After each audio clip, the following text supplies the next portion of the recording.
Il dit encore, je connais. Et à l'église de Smyrne, il dit ceci, je connais ta tribulation et ta pauvreté et les calomnies de la part de ceux qui se disent juifs et ne le sont pas, mais qui sont une synagogue de Satan. Je connais.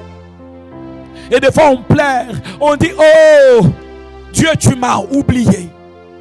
Mon Dieu, pourquoi tu m'as oublié? Il te répond, il te dit, je connais. Tu pleures, tu dis, oh Seigneur, pourquoi tu m'as oublié? Il te regarde en face en ce jour, il dit, je connais. Il ne t'a pas oublié. Il n'ignore pas ta situation. Il te répond en disant, je connais. Il n'ignore pas les choses par lesquelles tu passes. Il n'ignore pas les souffrances que tu connais. Il te dit encore aujourd'hui, je connais. Oh, quand le malheur nous atteint, quand les souffrances nous arrivent, comment on plaît. On plaît. On peut dire toutes sortes de choses. Mon Dieu, si je savais que c'était ainsi, je n'allais pas te suivre. Si je savais que la vie chrétienne était si difficile, je n'allais pas suivre. Pourquoi alors tu m'abandonnes? C'est ce que Élie disait. Il dit, j'ai donné toute ma vigueur à toi, toute mon énergie à toi, et maintenant tu m'abandonnes. Il dit à Dieu, tue-moi alors. Il dit à Dieu, tue-moi. Pourquoi? Parce que Akab et Jézabel étaient derrière lui, voulant le tuer. Et il dit, ne permets pas qu'eux me tuent. Alors toi-même, tue-moi. Après t'avoir servi avec dévouement, maintenant tu me laisses pour que je meure. Écoutez, la parole du Seigneur dit ceci: je connais le projet que j'ai formé pour toi, le projet de paix, le projet de bonheur, et non de malheur, pour te donner un avenir et de l'espérance. Il connaît. Même lorsque je traverserai la vallée de l'ombre de la mort, je ne craindrai aucun mal. Oh, que 1000 s'élèvent à ma gauche et 10 000 à ma droite, je ne serai pas atteint. Que les choses qui nous arrivent sur le chemin ne puissent pas nous faire oublier le Dieu qui nous a délivrés dans la mort.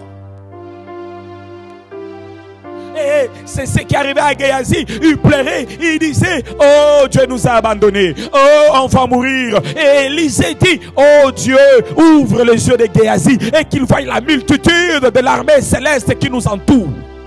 Et pendant que tu pleures, mon Dieu, pourquoi m'as-tu abandonné? Mon Dieu, je vais mourir. Le Seigneur, il s'est ri au ciel. Il dit, si tu savais la protection que j'avais mis tout autour de toi, si tu savais le nombre des anges qui sont à ta disposition, si tu savais seulement que Dieu, pour lui, il te considère comme la prunelle de son œil.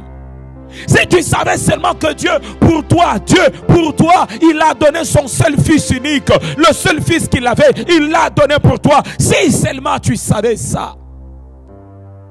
Et la parole de Dieu me dit, s'il a pu donner son fils unique, qu'est-ce qu'il manquerait pour nous donner?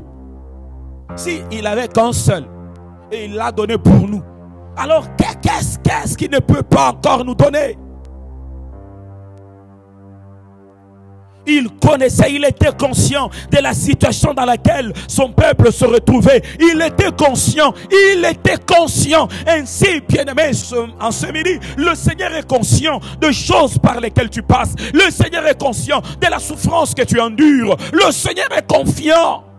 Conscient, il sait. Et il connaissait ce que le peuple doit endurer et les limites de son endurance. Peut-être on dira, ah, mais Dieu, toi qui connais le temps par lequel nous passons, tu nous laisses passer ce temps, pourquoi? Et si on lui disait ça, il allait dire, je sais que je te donnais la force pour endurer ces choses. Car il dit, l'épreuve n'est jamais venue au-dessus de notre force. Il te dira, mon fils, je sais que tu souffres, mais je sais aussi une chose, je t'ai donné la force pour endurer ce genre de choses. Je t'ai donné la force pour endurer ce genre de choses. Il connaît nos limites, il connaît nos capacités et il sait que ce qui arrive, alléluia,